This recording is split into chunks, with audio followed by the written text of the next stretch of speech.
महेश नाम का एक लड़का था जिसने बहुत मेहनत और पहलवानी भी की थी। आ जाओ, और कितनी कसरत करोगे? चलो, हमें खाना भी खाना है। 22, 23, 24, बस दादाजान, एक और। मेरी उम्र हो गई है बेटा, मुझे ज्यादा बोलने पर मजबूर मत करो।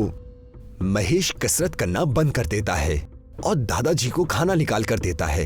दादाजान, आपसे मैंने कितनी बार पूछा है, मुझे मेरे बचपन की बातें क्यों याद नहीं आती?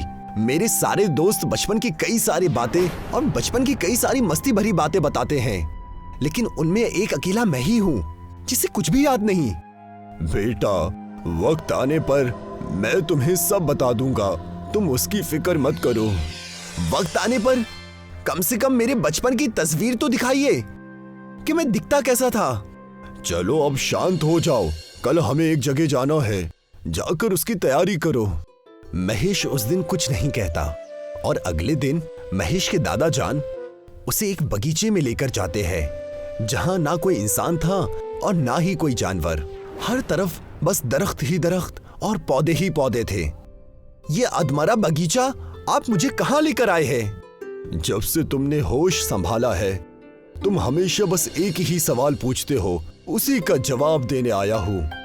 महेश ये बगीचा देखकर पहले ही से हैरान था। चारों तरफ से दरख्त और पौधे ही थे और उसी वक्त महेश के दादाजी ने एक बड़ा सा फावड़ा निकाला और महेश से कहा, इस बगीचे के बीचों बीच मैंने तुम्हारे बचपन के राज छुपा कर रखे हैं।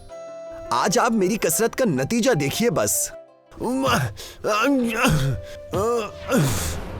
महेश फावड़े से बगीचे के बीचों बीच खुदाई करने लगता है। देखते ही देखते वहां से एक बहुत बड़ी रोशनी आती है, जिस रोशनी के पीछे एक बक्सा रखा हुआ था। हाँ, इसे बाहर निकाल दो और इसे बड़े आराम से खोलना। जी दादाजान, लेकिन ये है क्या और आपने यहाँ क्यों छुपा कर रखा है?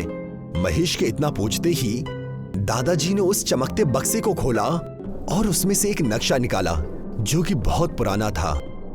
ये नक्शा कैसा है और ये आपने यहाँ क्यों रखा हुआ था? मुझे तो कुछ भी समझ नहीं आ रहा है। तब दादाजी ने महेश से सारी बातें बताई। मैं इस बगीचे में माली का काम किया करता था, तब तुम्हारी अम्मी इस नक्शे को और तुम्हें साथ लेकर आई थी। इस नक्शे का रास्ता एक चमत्कारी झूले की तरफ जाता है। मैं तुम्हें सब शुरू से बताता हूँ। मैं बेहद परेशान हूँ। मेरे पीछे एक तांत्रिक पड़ा हुआ है। इस नक्शे के जरिए मैं जादुई झूले में फंस जाऊंगी। मुझे एक वरदान मिला है, एक जादुई झूले का। मेरा बेटा जब 25 साल का होगा तो वो जादुई झूला खुलेगा। कृपया कर तब तक आप मेरे बच्चे को संभाल लीजिएगा, वरना हम दोनों की जान खतरे में रहेगी। लेकिन मैं इस बच्चे को पालूंगा कैसे? मेरे पास ना तो पैसे हैं, ना तो कोई साधन। मेहरबानी करके इसे आप यहाँ से कहीं दूर लेकर चले जाइए, अपने रिश्तेदारों के पास या कहीं भी जहाँ पर ये महफूज हो। तब तक मैं इसे अपने अब्बा जान के यहाँ रखूंगा। 25 साल तक इसे पालने पोसने के बाद मैं इसे ये नक्शा दूंगा। आप इसे पाल पोस कर बड़ा कीजिएगा। जब सब कुछ ठीक हो जाएगा तब आप इसे नक्शा दे दीजिएगा। नक्शे में एक झूले का पता है। उस झूले की मदद से ये अपने परिवार यानी कि हमसे मिलेगा। और जैसे ही ये बात महेश ने सुनी, उसकी आंखों में आंसू आ गए। अपने दादाजी के गले लगकर वो रोने लगा और कहने लगा, मेरा परिवार है, मेरा सब कुछ, और मैं सोचता रहा मेरा सिर्फ आप ही हैं। मुझे उनसे जल्दी मिलना है, मुझे मेरी अम्मी से मिलना है, और इसके लिए मैं ये नक्शा पार करने को तो क्या, कुछ भी करने के लिए तैयार हूँ। महेश अगले ही दिन उस नक्शे को लेकर अपने दादाजी को अलविदा कहता है और उस नक्शे को पढ़ने की कोशिश करता है। इस नक्शे में क्या लिखा है कुछ समझ नहीं आ रहा है। काश थोड़ी बहुत ज्योग्राफी मुझे भी आती, कम से कम नक्शा देखना तो सीख ही जाता। मैं क्या करूं, कुछ समझ नहीं आ रहा है। महेश कुछ दूर उस नक्शे को लेकर चलता है, तब उसे एक बड़ी सी गुफा दिखाई देती है और वो वहां पर बैठ जाता है। वो नक्शा अपने बैग में रखता ही है, तभी उस बैग से आवाज आती है, तुम कहो तो तुम्हारी मदद मैं करूं। नक्शे को बोलता देखकर महेश डर जाता है और वहां से उठ खड़ा होता है। कौन बोल रहा है? ये किसकी आवाज है? कौन है मेरी बैग में? अरे बाबा, मैं तुम्हारे साथ ही हूँ, तुम फिक्र मत करो, मैं तुम्हारी मदद करूँगा। मुझे निकालो अपने बैग से। महेश ने बैग खोला और उसमें से नक्शा निकाला। तब उसे समझ में आया कि नक्शा ही उससे बातें कर रहा है। अब मेरी बात ध्यान से सुनो और मैं जैसा कहता हूँ वैसा ही करो। इस गुफा के अंदर जाओ, वहाँ तुम्हें एक झूला नजर आएगा। महेश जैसे ही अंदर गया, उसने वहाँ देखा कि एक झूला लगा हुआ है, उसमें आग लगी हुई है। उस आग के झूले को देखकर महेश परेशानी में मुब्तला हो जाता है। अब इस झूले में बैठ जाओ। इस झूले पर बैठते ही तुम अपने भाई और अपनी अम्मी के पास पहुंच जाओगे और ये आग का झूला हीरे के झूला में बदल जाएगा और तुम्हें तुम्हारे खानदानी बगीचे में लेकर जाएगा, जहां तुम्हें तुम्हारी अम्मी ने छोड़ा था। लेकिन मैं इस आग के झूले में कैसे बैठूंगा? इससे तो मेरी जान चली जाएगी। तुम्हें कुछ नहीं होगा, मेरा काम बस रास्ता दिखाना था, जो मैंने तुम्हें दिखा दिया। इतना कहकर नक्शा चमक उठा। नक्शे ने रास्ता दिखा दिया था। महेश बड़ी परेशानी के साथ उस आग के झूले पर बैठ गया। वो झूला हिलने लगा। महेश झूला झूलने लगा। आग की लपटें तेज होती गईं। झूले की रफ्तार ज्यादा होती गई, लेकिन महेश को आग छू भी नहीं रही थी। उस पर आग का कोई असर नहीं हो रहा था। लेकिन मुझे इस आग से कुछ हो क्यों नहीं रहा? अम्मी, मुझे डर लग रहा है। महेश झूला इतनी तेज झूल रहा था कि वो झूला महेश को लेकर उसी बगीचे में आ गया जहां उसकी अम्मी बचपन में छोड़कर गई थी उसे, उनका खानदानी बगीचा। ये मैं कहां आ गया हूँ और ये सब क्या हो रहा है? महेश की नजर उसकी माँ पर पड़ी। वो बहुत रुआसा हो गया। बेटा, तुम आ गए। मुझे पता था कि तुम जरूर आओगे। मैं तुम्हारा कितने सालों से इंतजार कर रही थी। मुझे भी आपकी याद आती थी। अब हमें यहाँ से निकलना चाहिए और अपने घर जाना चाहिए। रुक जाओ, असली चीज, मुझे जो रहमत मिला था हीरे के झूले का, उसे तो हम पूरा कर ले। उस आग के झूले पर बैठ जाओ, फिर वो आग हीरे का हो जाएगा। क्या सच? लेकिन मैं उसमें अकेला बैठा था, मुझे कुछ नहीं हुआ। तुम्हारे साथ मुझे भी बैठना होगा। दोनों माँ बेटे आग के झूले में बैठ गए। अब वो झूला फिर से वैसे ही चलने लगा। देखते ही देखते झूला झूलते हुए ही वो आग का झूला हीरे के झूले में बदल गया। महेश की माँ की दुआएं काम कर गईं, जिसे देख दोनों बड़े खुश हुए। तब महेश ने कहा, माँ, ये सब आप और आपके भरोसे की वजह से हुआ है। आज मुझे मेरा खोया हुआ परिवार मिल गया है। मेरी याददाश्त भी वापस आ गई है। मैं बहुत खुश हूँ अम्मी जान। हीरे के झूले ने कमाल कर दिया। शुक्रिया तो तुम्हें अपने माली दादा जान का करना चाहिए, जिन्होंने तुम्हारी इतने सालों तक देखभाल की। उनकी वजह से ही ये सब मुमकिन हो पाया है। आज से हम लोग उन्हें अपने साथ ही रखेंगे। अब हम सब साथ में रहेंगे, सब मिलकर। महेश अपने परिवार के साथ रहने लगा। हीरे के झूले की मदद से उसने बड़ा सा घर भी ले लिया और साथ में ही दादाजी को भी बुला लिया। दोनों अम्मी बेटे खुशी खुशी रहने लगे और अपनी जिंदगी अच्छे से गुजारने लगे। ये कहानी है नदीमपुर गांव की। इस गांव का नाम नदीमपुर है, पर इस गांव में कोई भी नदी या बड़ा तालाब नहीं है। साथ ही गांव में पानी की बहुत परेशानी है। इस गांव में दो तरह के लोग रहते हैं। पहले हैं अमीर लोग और दूसरे हैं गरीब लोग। नदीमपुर गांव दो हिस्सों में बटा हुआ है। मंदिर के सामने अमीर लोगों की बस्ती है, जबकि मंदिर के पीछे गरीब लोगों की झोपड़ियां हैं। पता नहीं यार, कौन इस गांव में सबसे पहले आया और इसमें इन अमीर लोगों को मंदिर के सामने घर बनाने की जगह दे दी और हम लोगों को मंदिर के पीछे। ये ख्याल मेरे दिमाग में भी बहुत बार आता है कि आखिर इन अमीर लोगों ने ऐसा क्या किया है जो इनको सारे ऐशो आराम दिए जाते हैं और हमें हर चीज के लिए तरसना पड़ता है। वही ना, तुम ही देख लो, हमारे गांव में पानी के 3 कुएं हैं, जिनमें से 2 बड़े कुएं अमीरों की बस्ती में हैं, जबकि एक छोटा कुआं हमारी झोपड़ी में। पहली बात तो ये कि हमें सिर्फ ये कुआं दिया और वो भी छोटा सा। जबकि हम लोग अमीरों से कहीं ज्यादा हैं। हमारे साथ सरासर नाइंसाफी की है। ये सब हमारे पूर्वजों ने किया होगा। हमारे पूर्वजों ने कुछ बुरे काम किए होंगे और उसका फल हमें भुगतना पड़ रहा है। पता नहीं यार, भगवान जाने क्या हुआ होगा।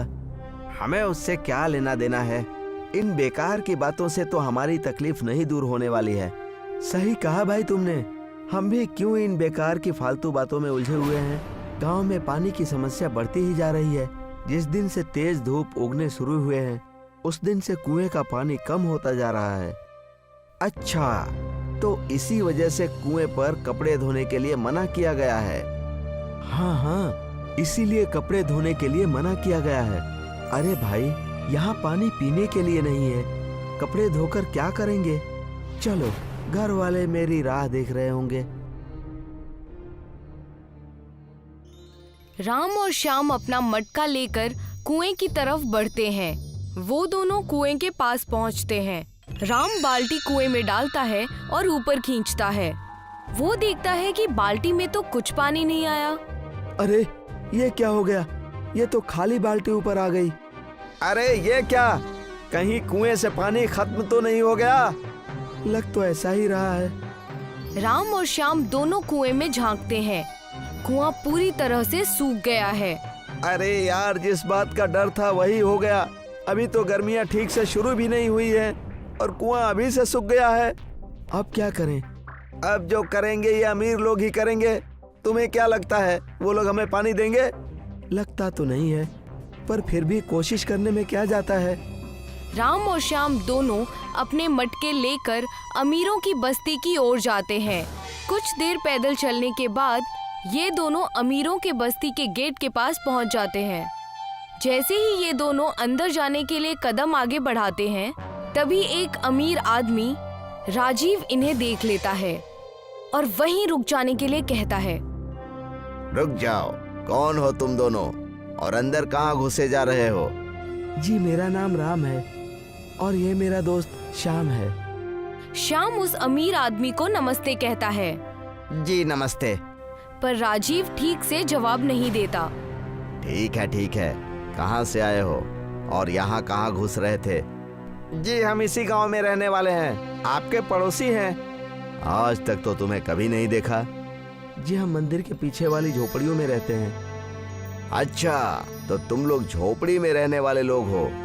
यहाँ हमारी बस्ती में क्यों आए हो। हमारा कुआं सूख गया है और हमारे घर में पीने तक के लिए पानी नहीं है, इसीलिए हम आपके कुएं से पानी लेने आए हैं। अच्छा, तो अब तुम गरीब लोग भी हमारे कुएं से पानी भरोगे। तो क्या हम लोग पानी लेने के लिए दूसरे गांव जाएंगे। आप बुरा मत मानिए, हमारा वो मतलब नहीं था। हमें तो बस एक एक मटका पानी चाहिए। एक मटका तो दूर, तुम्हें एक बूंद भी पानी नहीं मिलेगा। और अगर गलती से भी हमारी बस्ती में कदम रखने की कोशिश की तो मैं तुम्हारी टांगे तोड़ दूंगा। देखिए, हमारी मदद कीजिए। अगर आपको कभी कोई जरूरत हुई तो हम लोग भी आपकी मदद करेंगे। तुम गरीब लोग क्या हमारी मदद करोगे। तुम लोग हमारे किसी काम के नहीं हो। तुम लोग सिर्फ मांगना जानते हो और कुछ नहीं। अगर कभी भी आपको किसी चीज की जरूरत हो तो हम आपको दे देंगे। ऐसा कभी नहीं होगा। और अगर हमें किसी चीज की कभी कोई जरूरत हुई और वो चीज हमें तुम गरीब लोगों से मांगने की जरूरत पड़े तो हम भूखे प्यासे रह जाएंगे, पर तुमसे कभी नहीं मांगेंगे। अब निकल जाओ यहाँ से, नहीं तो मैं तुम दोनों की टांगे तोड़ दूंगा। राम और श्याम दोनों मायूस होकर अपने घर की तरफ लौटते हैं। अब क्या करेंगे। अब तो हमें पहाड़ी पर बने कुएं से ही पानी लाना पड़ेगा। वो तो बहुत दूर है, वहाँ से पानी लाने में तो 2 दिन लग जाएंगे। और उस पहाड़ी से तो एक बड़ा मटका पानी ला भी नहीं सकते। कहीं फिसल गए तो जान से भी हाथ धोना पड़ेगा। अगर पानी नहीं लाएंगे तो बिना फिसले ही प्यास से मर जाएंगे। चलो कोशिश करके देखते हैं। राम और श्याम दोनों पहाड़ी की ओर चल पड़ते हैं। 2 दिन पैदल चलने के बाद दोनों आखिरकार पहाड़ी की चोटी पर पहुंच जाते हैं, जहां पर एक बहुत बड़ा कुआं है। अरे, ये कुआं तो पानी से पूरा भरा हुआ है। मन तो करता है कि ये कुआं ही उठाकर अपने साथ गांव ले चलूं। इन दोनों की बातें सुनकर कुआं उनसे पूछता है। क्यों, इतने पानी का क्या करोगे बच्चों? हमारे गांव का कुआं सूख गया है और पानी की बहुत बड़ी कमी हो गई है। हम लोग यहाँ से केवल एक एक मटका ही पानी ले जाएंगे, क्योंकि पहाड़ी पर ढलान और फिसलन है, वहाँ से गिरने का भी डर है। कुआं इन दोनों की तरफ देखता है। 2 दिन के इस पैदल सफर के बाद दोनों बेहद थके हुए थे। कुएं को इन दोनों पर तरस आ जाता है। तुम्हें परेशान होने की जरूरत नहीं है बच्चे। अब तुम्हें पानी लेने के लिए यहाँ नहीं आना पड़ेगा। मैं खुद चलकर तुम्हारे गांव में आऊंगा और सबको पानी दूंगा। कुएं की बात सुनकर राम और श्याम दोनों बेहद खुश हो जाते हैं। अब कुआं राम और श्याम के साथ इनके गांव की ओर चल पड़ता है। आगे राम और श्याम चल रहे हैं और पीछे कुआं चल के आ रहा है। 2 दिन के इस पैदल सफर के बाद राम और श्याम कुएं के साथ अपने गांव में गरीबों की बस्ती में पहुंच जाते हैं। पानी से भरा हुआ कुआं देखकर सभी लोग बेहद खुश हो जाते हैं। अब ये कुआं सभी गरीबों के घर में पैदल जा जाकर उनको पानी देता है, जिससे अब सभी गरीब लोग अच्छे से कपड़े धोते हैं, नहाते हैं, खाना बनाते हैं। धीरे धीरे गर्मी बढ़ती है और नदीमपुर गांव में अमीरों की बस्ती के दोनों कुएं सूख जाते हैं। आसपास कहीं भी दूर दूर तक पानी नहीं है, इसलिए अमीर लोग गरीबों की बस्ती में आने के लिए निकल पड़ते हैं। राजीव अपने दोनों हाथों में बाल्टी लेकर गरीबों की झोपड़ी की ओर आ रहा है। राजीव को आता देख श्याम उसे रोक देता है। कहाँ जा रहे हो तुम? गर्मी की वजह से हमारे दोनों कुएं सूख गए हैं। घर में एक बूंद भी पानी नहीं है। क्या तुम मुझे 2 बाल्टी पानी दे सकते हो? बिल्कुल भी नहीं, चले जाओ यहाँ से। हम पर मेहरबानी करो भाई। अगर इस बुरे वक्त में आप लोग हमारा साथ नहीं देंगे तो हम लोग प्यास से ही मर जाएंगे। तो मर जाओ ना, रोका किसने है? भूल गए जब हमारा कुआं सूख गया था तब तो तुमने हमें अपनी बस्ती में भी नहीं आने दिया था।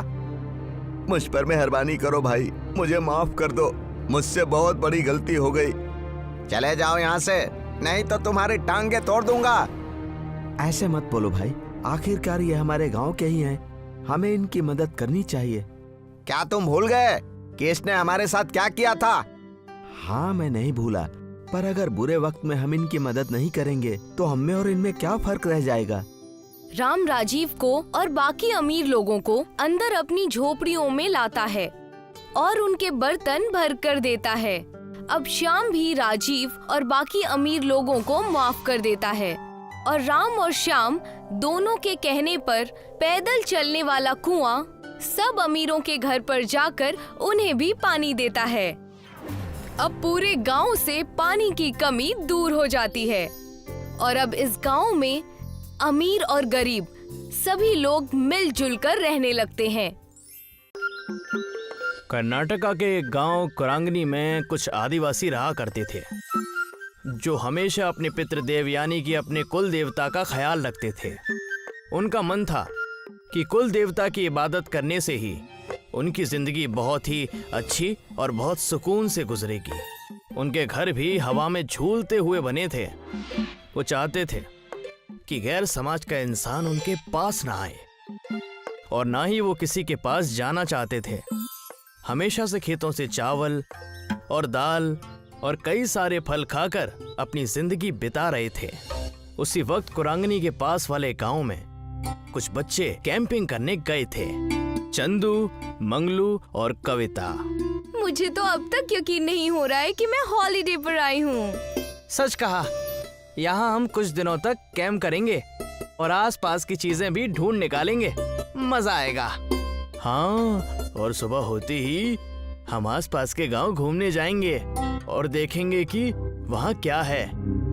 कुरांगनी गांव के पास के कैंपिंग स्पॉट पर तीनों दोस्त आराम करने लगते हैं। सुबह होते ही उन्होंने तय किया कि सारे घूमने जाएंगे कुरांगनी की तरफ। कुरांगनी के पास जाते ही कविता ने झूलता हुआ घर देखा और कहा, अरे वाह, ये देखो झूलता हुआ घर। लगता है यहाँ के लोगों को झूला झूलने का बेहद शौक है, इसलिए ऊपर वहाँ पेड़ पर ही घर बना लिया है। कितनी गजब की खूबसूरती। पूरा गांव हरा भरा है, ताजी हवा, खूबसूरती, ये सब देखकर तो मैं बहुत खुश हो रहा हूँ। ना जाने आगे जा जाकर क्या मिलेगा, लेकिन पता नहीं मुझे खौफ क्यों लग रहा है। ऐसा लग रहा है कि कुछ गलत होने वाला है हमारे साथ।